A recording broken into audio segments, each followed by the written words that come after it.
So first of all, I want to thank you for this opportunity. I think this is great to organize such thing. I really appreciate it. And I want to thank Marco in advance for his comments and for agreeing to discuss my paper. So the paper I'm going to talk about today is my solo authored paper, and it's titled as Information and Strategic Ignorance in Reciprocal Decisions. So, oops, sorry. Just to give an idea about what I'm going to talk about today is just imagine a gift exchange situation. A person received an uninvited gift from someone and now wants to repay this gift with another gift. And when trying to pick a gift, it might matter a lot how much did the gift cost to the partner relatively. And it might depend on the partner's income level, the price of the gift as well. And one of my main questions is, would information about partner situation or the cost of the gift help to find the best gift, or would it make the decision maker feel compelled to buy an expensive gift? And what would happen if the real situation is unknown? Would the decision maker assume that this is a very rich person, so I don't have to buy an expensive gift, or would the decision maker go for an expensive gift anyways? And what I'm doing in this paper is I run a laboratory experiment. It's simply a trust game with endowment heterogeneity, and I will try to map these questions with this design.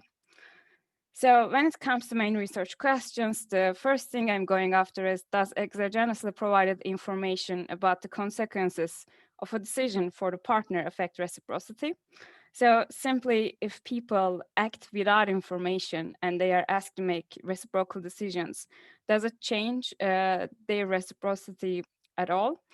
And of course, this is based on the returning decisions in the trust game. And the second question is, do people strategically avoid information? This is a question that has been around in the literature for some time, actually. So what I'm trying to do is just extending this situation to the reciprocal situations and trying to answer how information about the consequences of a decision would affect the decision makers. And also this relates to the moral wiggle room literature. And the last question that I'm gonna try to answer is, how can value of use or instrumental value of information could influence the information choice, meaning whether people want to receive information or not, and their decision on how much to return to their partner. So when I say instrumental value, I mean the classical terms. So instrumental value of an information can be think as a contribution of information to decision-making process. So how can it change the decision, and does it help to make better decisions? But at the same time, if information is received and if it can affect decisions, it can compel people to act in a certain way, particularly when deciding how much to return. And even if it cannot help the decision or it cannot have any effect on the decision, it can still show some unpleasant things about oneself. For example, you can learn how selfish you were acting in the game or how antisocial was the decision. So with this paper, I try to make mainly two contributions. The first thing is that I try to provide some results about instrumental value of information and diagnostic value of information. So in this game, I will have situations that information can really affect the decision, which means that it has instrumental value. And in the other case, information cannot change the decision. That means information can only give some diagnosis about oneself. So simply, people can learn something about themselves by seeing how their decision affected others. And the second thing is that what I show in this paper is reciprocal decisions yield different results than unconditional altruistic decisions. So one of the reasons is that so reciprocal decisions are decisions that are conditional on others' intentions and decisions. So these are a bit more morally complex, and they come with feelings of indebtedness to the partner. And in case of not reciprocating, it might mean that betraying someone else's trust. And diagnostic utility is higher in the reciprocal decisions because, as I said, it comes with different psychological burdens. So it might hurt more when learning about they betrayed someone else's trust. And of course, when the information is received, there is more to digest. So just to give you an idea where my paper can be placed in the literature, we have some economic theories showing that actually people really learn something about themselves from the decisions that they are making, which is called, and they might have some concerns about how they are seen to others and also to themselves. And the latter one, how they are seen to themselves, is called self-image. And if they have concerns, they might avoid learning the consequences of their decisions to protect their self-image and to feel good about themselves. And also, this relates to the diagnostic utility that I talk about. So simply when making decisions, we can learn some facts about ourselves, which means that we are getting some diagnosis. And in the literature, Grossman and van der Wiele are showing that instrumental value of information can affect the information choice, actually. So what they're proposing is that avoidance should be lower when information has no instrumental value. And they provide a meaningful heterogeneity of types based on that. So people can be social types. They want to make the best decision in terms of social welfare, and they want to receive information for that. And they can be low social types, which means that they tend to be selfish, but they don't want to learn that they are selfish.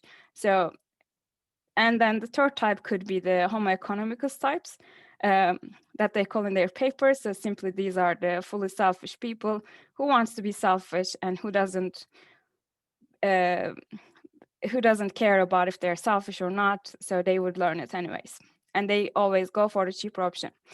So people who are expected to avoid information are the low social types. They want to act selfishly, but they don't want to know it.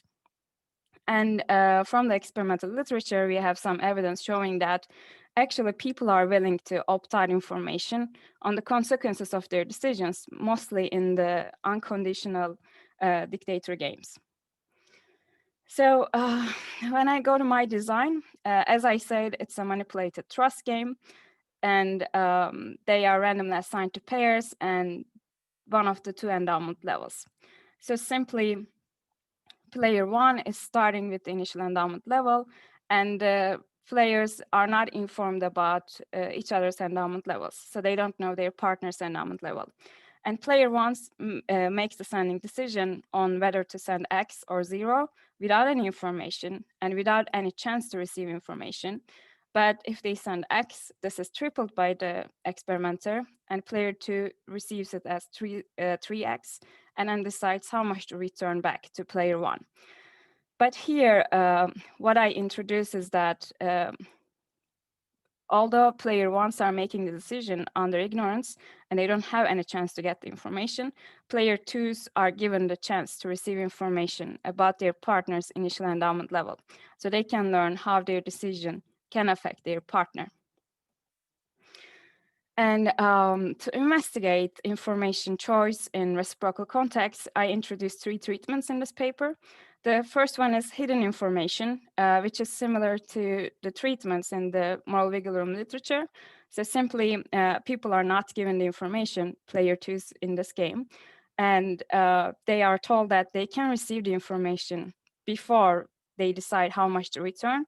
And if they want to receive the information, they have to pay a monetary amount to receive it.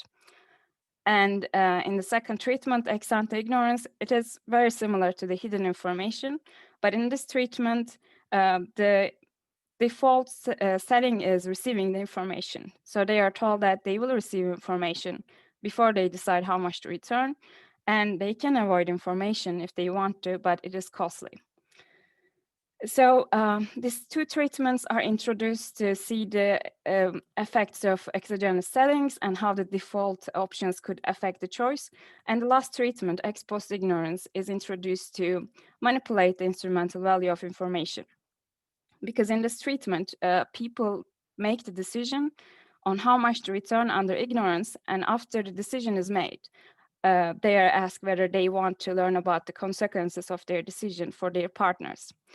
So in this treatment, the default is learning the consequences after making a decision. And if they don't want to learn, they have to pay, and they are informed about it.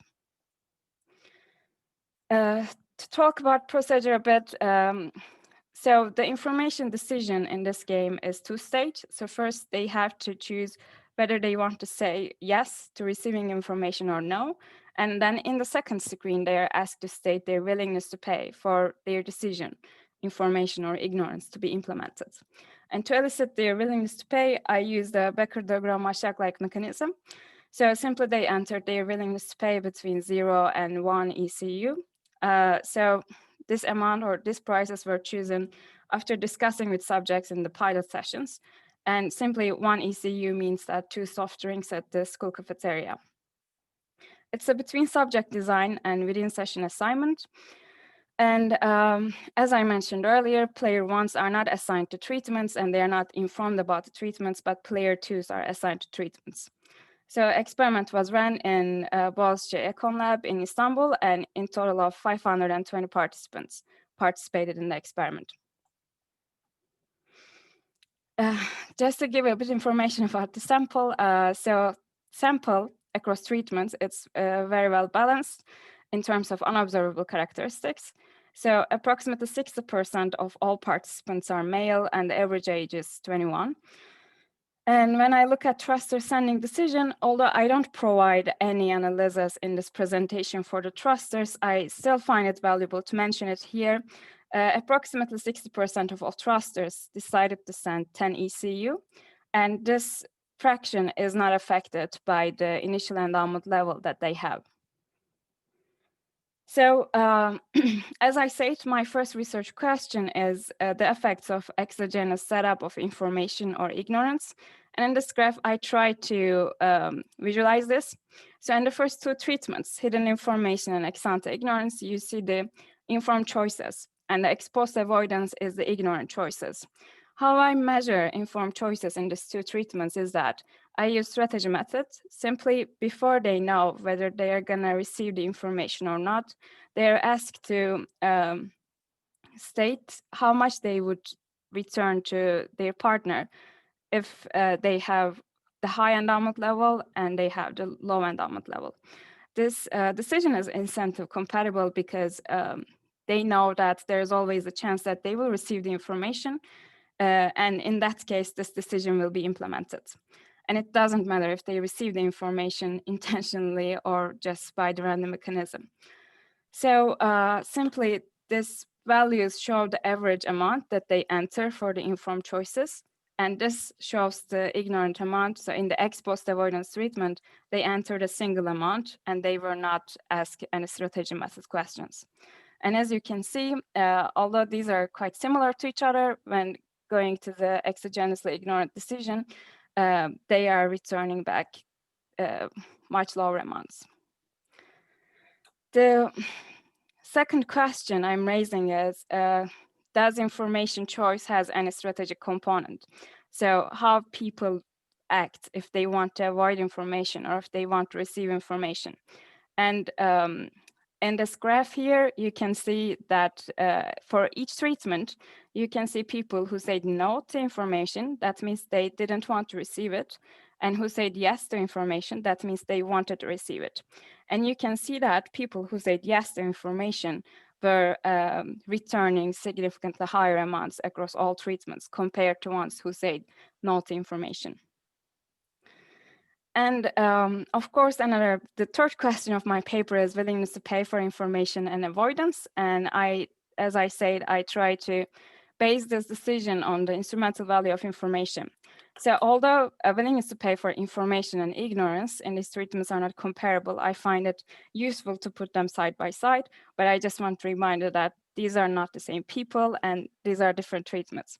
But as you can see, people who wanted to receive information were willing to pay approximately 0.25 ECU, whereas this amount is much lower for ignorance. But an interesting thing here is that between the ex-ante avoidance and ex-post avoidance treatments, there is no significant difference for the willingness to pay for ignorance.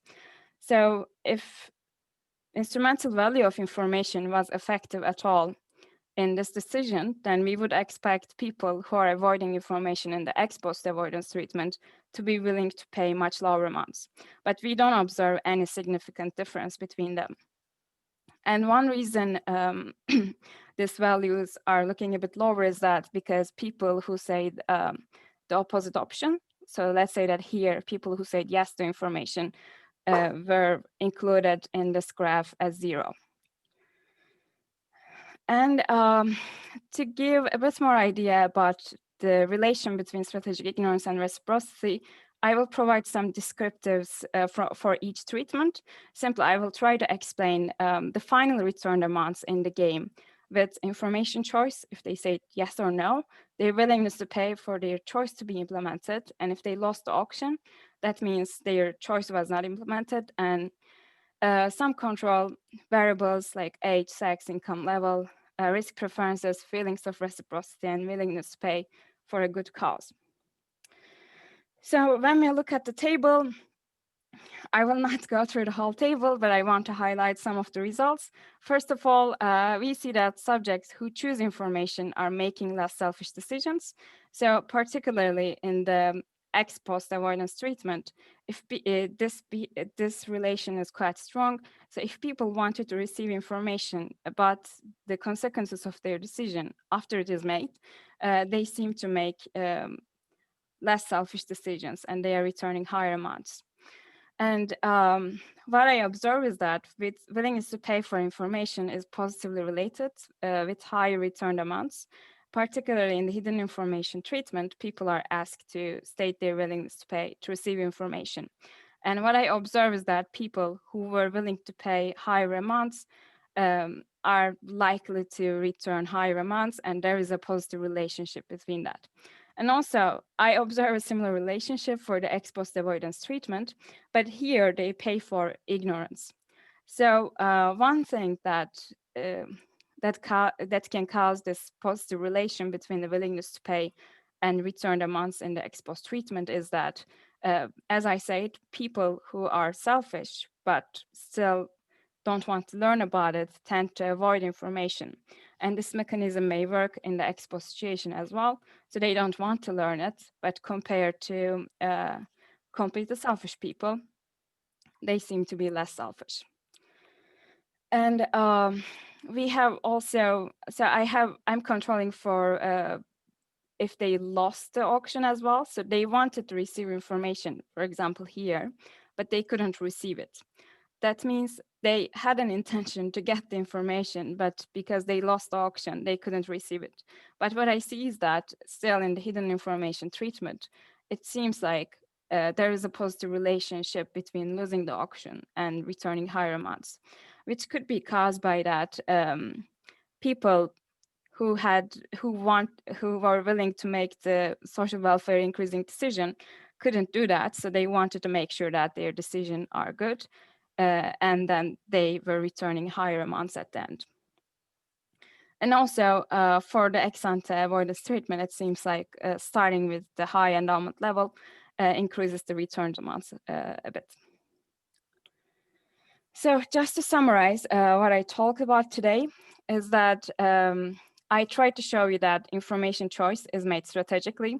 So what I observe in my game is that people who choose to receive information tend to reciprocate more, and who choose to avoid information tend to not reciprocate. And what I propose is that, or what I show is that willingness to pay to receive information is related with high returns. That means people have a preference for fair or equal outcomes at the end. So if they want to receive information, even if they can't receive it, they are still returning higher amounts. And another result that I provided today is that willingness to pay for avoidance is same in ex ante and ex post conditions. So in the previous literature, particularly from the dictator games, we don't observe such results. And what we see in the literature is that people usually tend to state willingness to pay that is lower compared to ex ante situation. But here, when it's a reciprocal setup, people care about looking good to themselves even after the decision is made. So they are still trying to avoid information to the same extent compared to the ex ante situation. And I didn't have time to show it today, but revisions are higher to the low end of trusters when information is received unwillingly in the ex post situation. So simply in the ex post avoidance treatment, if they received the information, they were asked if they want to revise their decision. And what I observe is that some people receive the information willingly, so they ask for it. And some people received it unwillingly. They wanted to avoid, but they couldn't manage. And it seems like people who lost the auction simply revising their decisions to a higher extent to the low end of trusters, which indicates that receiving ex post information is actually hurtful for decision makers. So what I think could be an interesting direction for the future is that real life implications could be investigated, like charitable giving with gifts. When we receive gifts, do we feel more obliged to make donations, and how information can change this decision? Of course, some contract choices, like particularly when the contracts are incomplete, such information situation can play an important role. And I think another interesting thing could be information acquisition to trust someone or to trust some organizations as well. So my talk was that. I hope you enjoyed it, and thank you for your attention.